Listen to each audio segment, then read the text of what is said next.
Let's get cracking. Stock of the day. I thought we'd take a look at Santos after Oil Search this morning confirmed it had rejected an unsolicited script-based takeover proposal from Santos that valued the company at just shy of $9 billion. Santos confirming the approach was made on June 25. However, the bid was only revealed to the market yesterday after Oil Search was asked during an investor call following the shock exit of the company's chief executive.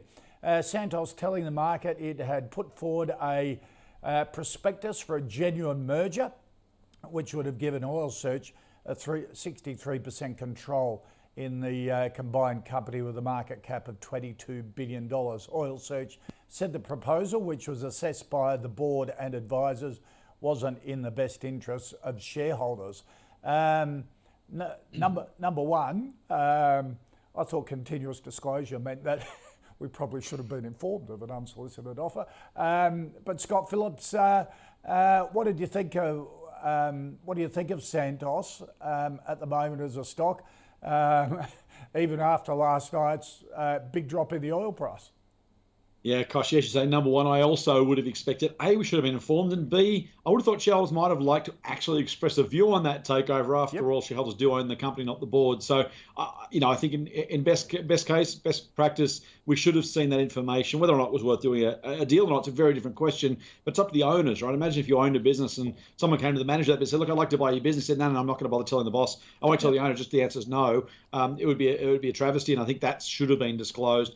I don't love the business, Koshi, and it's generally an oil price question for me. I don't like commodity businesses, generally speaking. Yep. This one, Santos, has too much debt for my liking. An oil price that isn't as cheap as it might otherwise be. Now, I don't make predictions, particularly about commodity prices. That's a mug's game. But if the price was to fall, these shares are worth a heap less than the current price.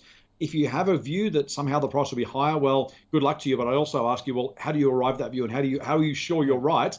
Because most of that is just educated guesswork at best. So if you're going to buy these mobs, you want to buy them when the oil price is depressed, not when the oil price is higher than it has been in the past. And frankly, it's riding pretty high right now, despite the fact, as you rightly point out, that OPEC has just agreed to increase the amount of production, which will have a depressing impact on the commodity price. So if you want to play in this space, firstly, I'd say I wouldn't, but if you want to, wait until the oil price is low and the share price with it. That's the time when your upside reward is, frankly, outweighs meaningfully the downside risk. Yeah. Mark Moreland, Oil Searchers, number one, didn't declare it to shareholders, but then over the last couple of days, its chief executive has stepped down on sort of a whole bunch of, shall we call it, governance issues. So it's a really interesting time for them. It is, but if we go back to Santos, which is really the question here today, it's been a pretty miserable company, really. And as Scott said, it's obviously reliant on the whims of the oil price. But if you actually look at the history of it over 10 years, they've only made a profit 6 out of 10 years. And this is 4 years they've actually made losses. And if I look at the share price, you go back 10 years, it was $14.72, and it's currently $6.83 now. So that's down more than 50% over 10 years. And if you look at the intervening years, the high has been $13.70. That's the highest it's been since then. And the lows have been, this is the low of the highs, is about $5. And it's currently $6. So you look at that and go, well, if you're a shareholder in this business, have you made any money on your investment? And you'd have to be pretty lucky. You would have had to bought it at the right time, and the right time was in the trailing 12 months, it was down to $2.73. So if you bought it then, and that's, by the way, the all-time low that's been virtually for the 10 years, going back to Scott's issue of you want to buy it when the oil price is low, that was in 2020. But even still, this company has not been good at generating wealth for shareholders.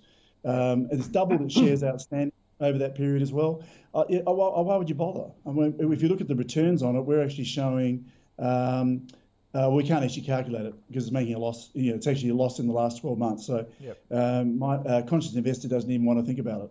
Yep. Okay. All right. Avoid.